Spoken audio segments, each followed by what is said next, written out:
کہ آپ دھوپ میں بیٹھ گئے، جو ہی آپ دھوپ میں بیٹھے چند شاخوں نے تیزی سے اوپر آ کر آپ پہ سایہ کر لیا۔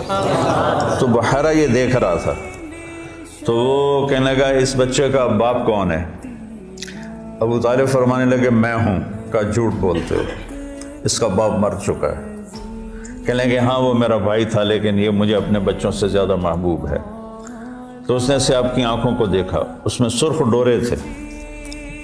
کہ یہ سرخ لکیریں اس کے آنکھوں میں مستقل ہیں یا سفر کی وجہ سے؟ کہا نہیں مستقل ہیں۔ اور اس نے آپ کی کمر کو کرتا اٹھا کے دیکھا تو مہر نبوت۔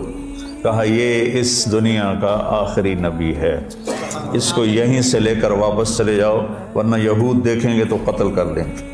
اور جب آپ دنیا سے جا رہے تھے وہ بھی 12 ربیع الاول تھا، پیر کا دن تھا اور زوال سے پہلے کا وقت تھا، اور آپ کے آخری الفاظ تھے حضرت عائشہ کے سینے پہ سر رکھے ہوئے الصلاۃ الصلاۃ۔